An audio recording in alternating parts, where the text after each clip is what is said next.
علیکم ورحمۃ اللہ وبرکاتہ۔ ناظرین، ایک مرتبہ پھر حاضر ہیں سنی اسلامک بیان پر نیو ویڈیو کے ساتھ، اور آج کی ہماری ویڈیو میں جو شخصیت موجود ہیں جن کو حضرت علامہ مفتی سلمان اظہری صاحب قبلہ کے نام سے جانا جاتا ہے، اور ایک بہت ہی اہم بیان کے ساتھ ہم پھر حاضر ہیں۔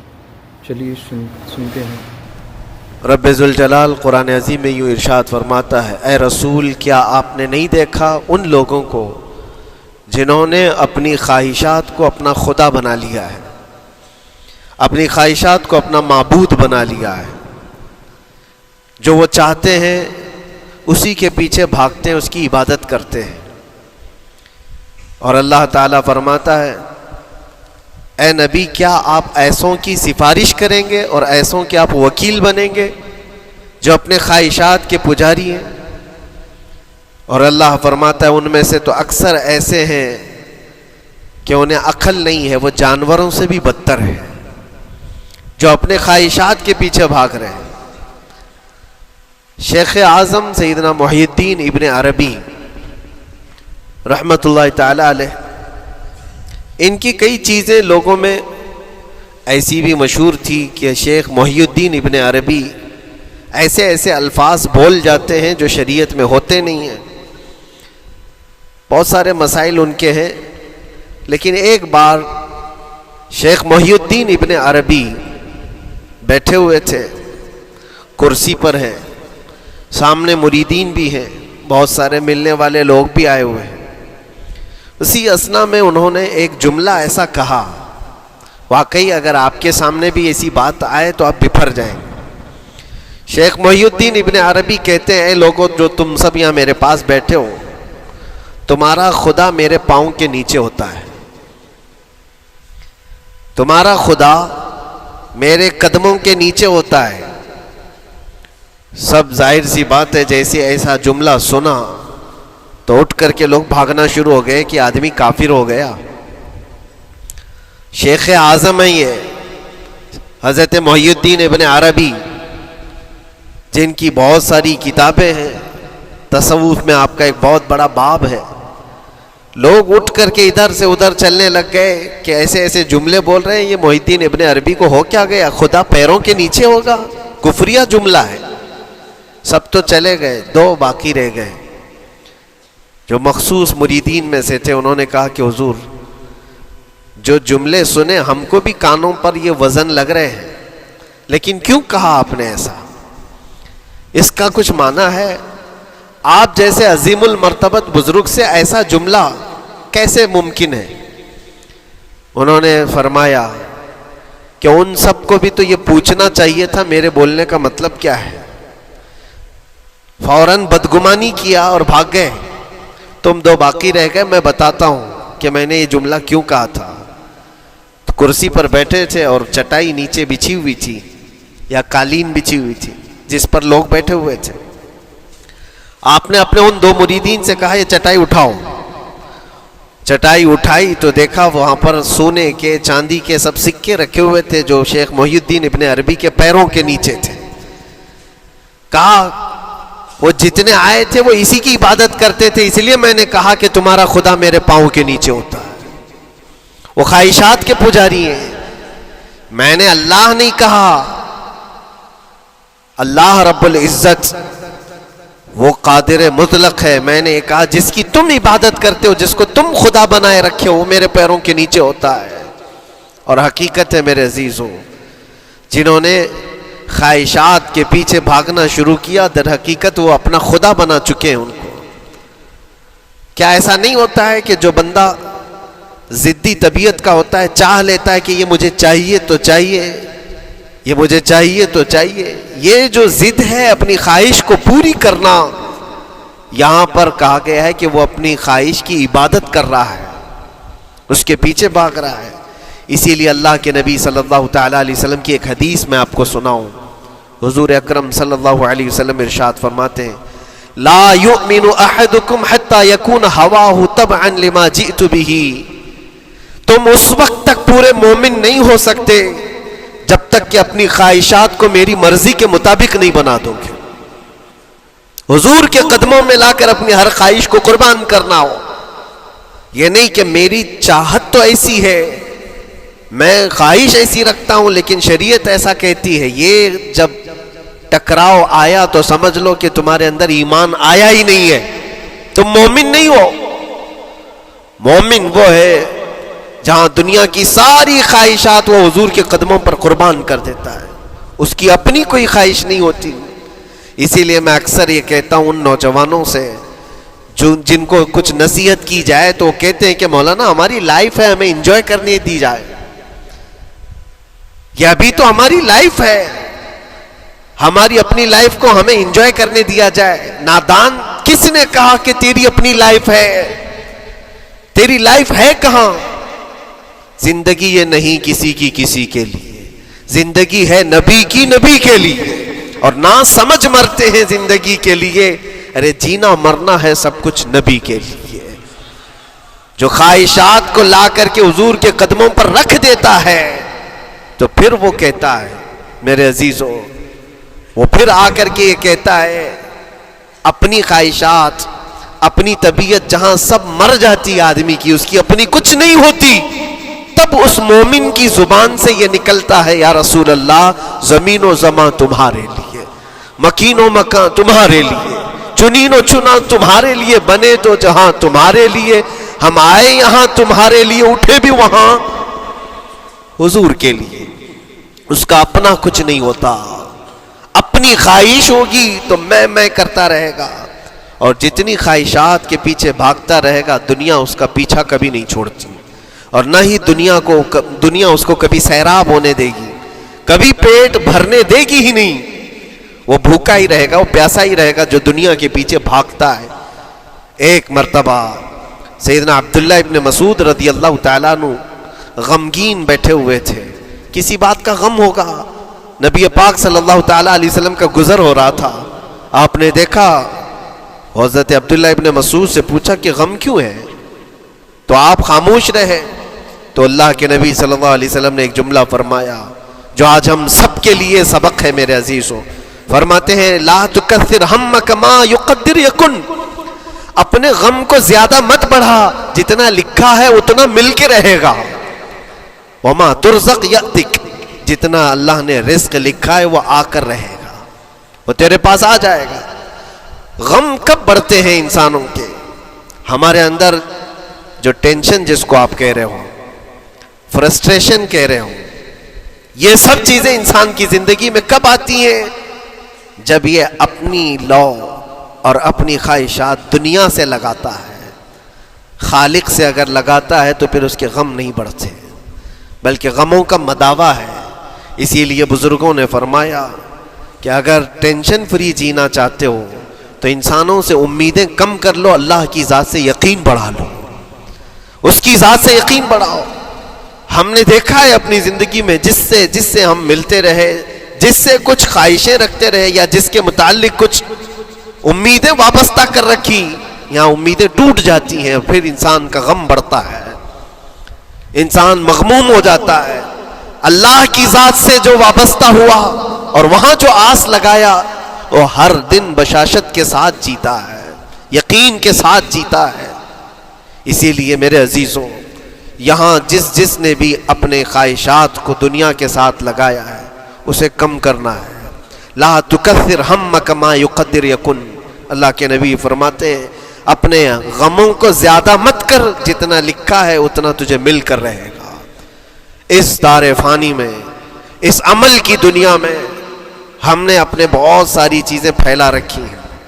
ایک چیز میں آپ کو بتاؤں کہ کبھی کبھار میں دیکھتا ہوں موبائل کو، اب سب کے ہاتھوں میں موبائل ہے، اور کبھی کبھار یہ اسٹک بھی ہوتا ہے. اچھی کمپنیوں کے موبائل بھی اسٹک ہو جاتے ہیں، یا تو کبھی بہت زیادہ بیٹری گرم ہو جاتی ہے اور موبائل بھی گرم ہونے لگتا ہے. پھر اس کا حل کیا ہے؟ ایکسپرٹ سے پوچھتے ہیں موبائل کبھی ہینگ ہو رہا ہے یا کبھی بہت بیٹری گرم ہو رہی ہے، اس کے ریزن کیا ہے؟ تو وہ ایکسپرٹ یہی بتاتے ہیں کہ اس کے اوپر اوور لوڈ ہو سکتا ہے، بہت زیادہ اس میں ڈیٹا جمع ہو چکا ہے اور پھر بیک گراؤنڈ میں ایکٹیو ہے بہت زیادہ، جس کی وجہ سے بیٹری ہارمفل ہے، بہت زیادہ گرم ہو جاتی ہے. یا تو پھر ایک ساتھ کئی چیزیں اس کے اندر ڈال دی جاتی ہیں تو اس کا پروسیس کم ہو جاتا ہے, سٹک ہو جاتی ہے. یہ تو موبائل ہے جو تمہیں سکھا رہا ہے.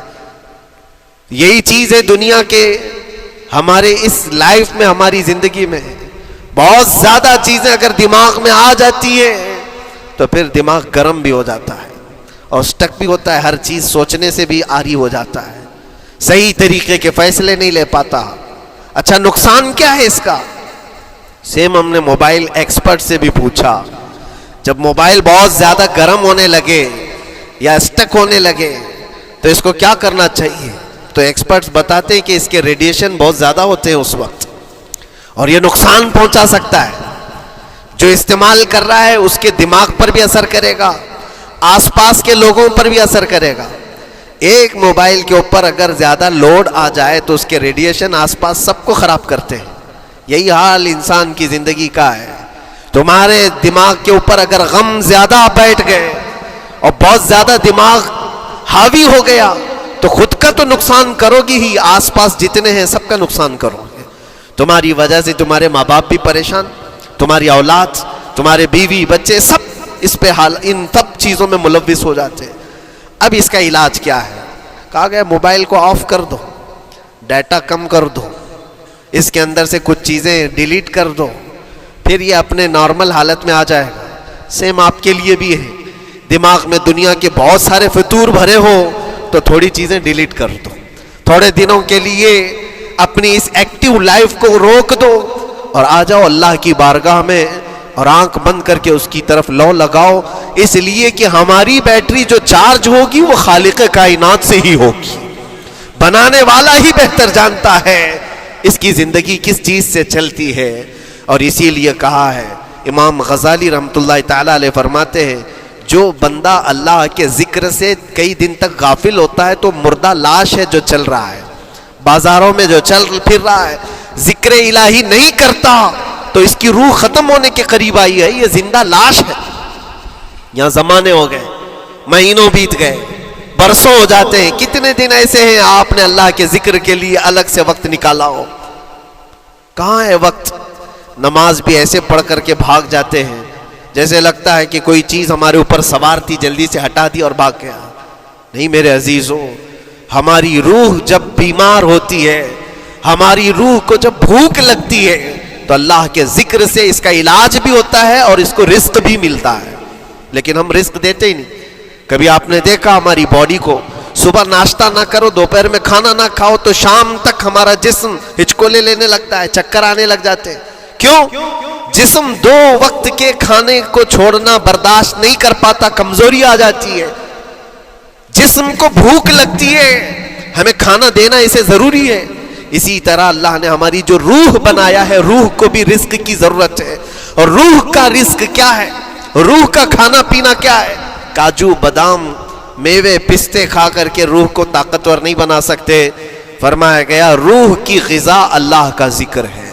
جب بندہ اللہ کا ذکر کرتا ہے تو اس کی روح کو طاقت ملتی ہے اور روح کمزور نہیں رہتی, طاقتور بن جاتی ہے. عزیزان گرامی وقار, پھر میں خلاصتاً یہ بات کہوں گا کہ ہم نے دنیا میں اتنی ساری چیزیں پھیلا لی ہیں, اتنے سارے, جس کی وجہ سے غموں کا بوجھ ہمارے دماغ پر طاری ہے. اور ایک وقت وہ آئے گا جب ساری چیزیں چھوڑ کر کے فوراً بھاگنا پڑے گا, نکلنا پڑے گا. کچھ لوگوں کے متعلق کہا گیا ہے کہ روح نکلنے کے وقت اس کو بہت تکلیف ہوتی ہے, سب کے لیے نہیں. کچھ ایسے لوگ ہیں جن کی روح نکلنے کے وقت درد زیادہ ہوتا ہے, تکلیف زیادہ ہوتی ہے مرنے کے وقت. پوچھا گیا کیوں؟ کہا کہ یہ روح جو ہے اس کی ساری بنائی ہوئی چیزوں میں اٹکی ہوئی ہے, اس کی اولاد میں بھی ہے, اس کے مال میں بھی لگی ہوئی ہے, اس کے گھر میں بھی لگی ہوئی ہے, اس کے جائیداد میں بھی لگی ہوئی ہے. روح جب نکل رہی ہوتی ہے ان سب چیزوں سے بھی نکل رہی ہے. جہاں جہاں اس کی خواہشات لگی ہوئی تھی سب جگہ سے کھینچا جا رہا ہے تو درد بڑھتا چلا جاتا ہے, تکلیف بڑھتی چلی جاتی ہے. اور پھر وہ جب دیکھ رہا ہوتا ہے خالی ہاتھ جا رہا ہو, تکلیف زیادہ ہوتی. اسی لیے میرے عزیز و اللہ کے نبی صلی اللہ تعالیٰ علیہ وسلم کا جب آخری وقت آیا, آپ کے وصال کا وقت آیا, حضور نے اپنی بیویوں کو بلایا, ازواج مطہرات کو بلایا اور پوچھا کہ کس کے پاس کتنا سونا ہے, کتنا زیور ہے. ازواج مطہرات نے کہا میرے پاس اتنا ہے، ان کے پاس اتنا ہے، سب نے اپنے چاندی سونے کے زیورات لا کر پیش کر دیا۔ حضور پاک صلی اللہ علیہ وسلم نے فرمایا اے میری بیویوں، اے میری ازواج، اگر تم چاہو تو یہ سب اللہ کی راہ میں خیرات کر دو، اللہ کی راہ میں اس کو وقف کر دو، خیرات کر دو۔ بیویوں نے پوچھا یا رسول اللہ صلی اللہ علیہ وسلم، کیا آج سے سونا چاندی پہننا حرام ہو گیا ہے؟ کیا ہمارے لیے ناجائز ہو گیا ہے؟ نبی پاک صلی اللہ علیہ وسلم نے فرمایا نہیں، زینت تو تمہارے ہی لیے ہے، سونا اور چاندی تمہارے لیے ہے، حرام نہیں ہے، ناجائز نہیں ہے، لیکن میں دیکھ رہا ہوں میری زندگی کا آخری وقت آ گیا، میں رب ذوالجلال کی بارگاہ میں جانے والا ہوں، میں یہ چاہتا ہوں کہ اس حال میں دنیا سے جاؤں کہ میرے گھر میں سونا چاندی کا کوئی ٹکڑا پڑا ہوا نہ ہو اور اللہ کی بارگاہ میں فقیر اٹھایا جاؤ۔ یہ نبی پاک صلی اللہ تعالیٰ علیہ وسلم کی خواہش ہے کہ میں اللہ کی بارگاہ میں اس حال میں جاؤں کہ میرے گھر میں کوئی چیز رکھی ہوئی نہ ہو، سونا اور چاندی، مال و دولت۔ کیونکہ میرے عزیزوں، اسی سے اندازہ کرو انسان اپنی خواہشات میں اتنا گھر جاتا ہے کہ اس سے نکلنا اس کے لیے مشکل ہوتا ہے، اور روح نکلنے کے وقت یہی تو تکلیف ہوتی ہے کہ کہاں کہاں کیا کیا بنایا تھا، کتنا جمع کیا تھا، حساب کرتے کرتے اس کی روح نکل جاتی ہے۔ ہم نے دیکھا ہے، میں اپنا ایک تجربہ بتاتا ہوں، عمرہ سے ہم واپس آ رہے تھے، 40 لوگوں کا قافلہ تھا، ایئرپورٹ پر پہنچے، بہت تاخیر ہو چکی تھی اور فلائٹ کا وقت بہت کم رہ گیا تھا، اور حاجی لوگ ماشاءاللہ جاتے ہیں تو خوب بھر بھر کر کے سامان بھی لیتے ہیں، کیا کیا سامان تھے سب کے پاس، اور ہمارا بار بار جانا آنا ہوتا ہے، میں کبھی کوئی زیادہ چیزیں رکھتا نہیں۔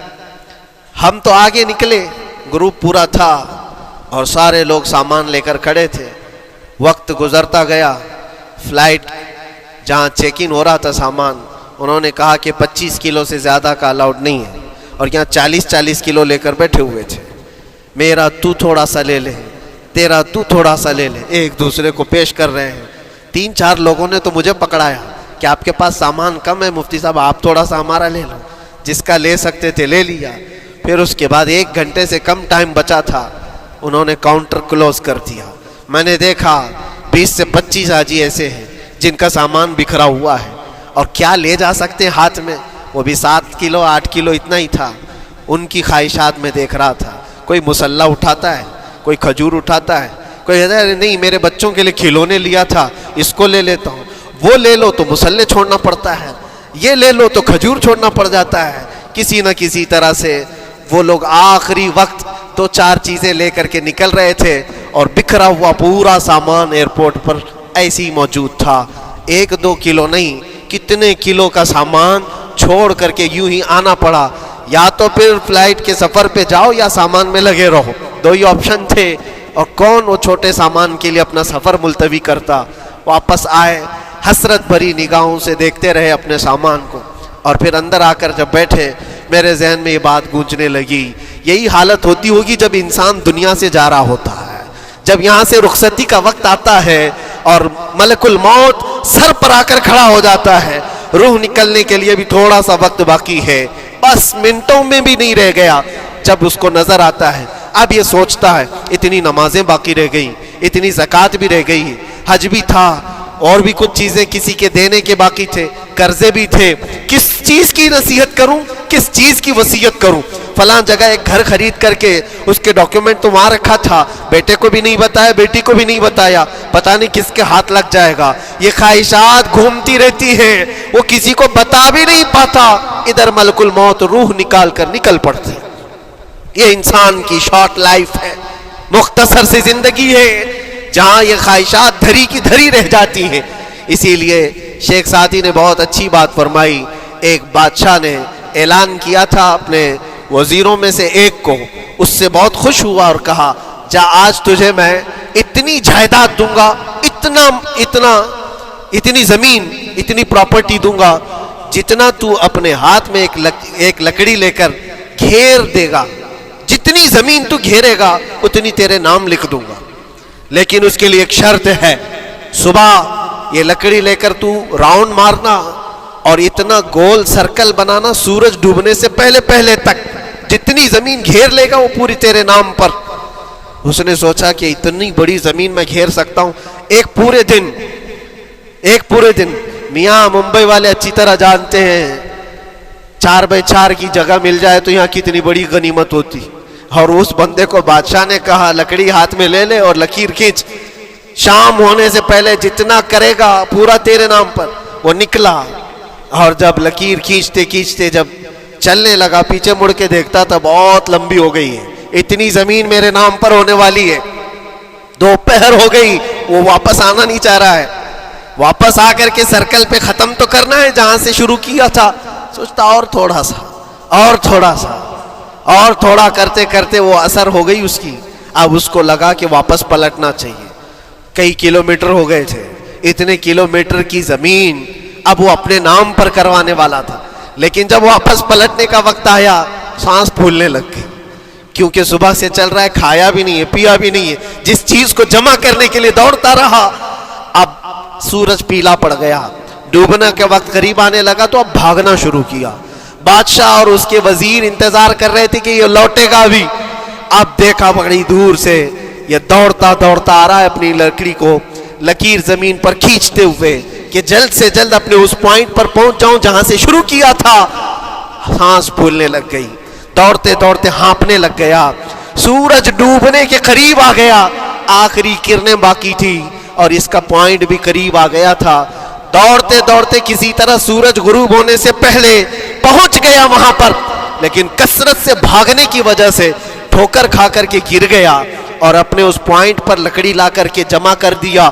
بہت بڑا سرکل, بہت بڑی لکیر کھینچا تھا, لیکن ایسا گرا کہ دوبارہ اٹھ نہیں سکا.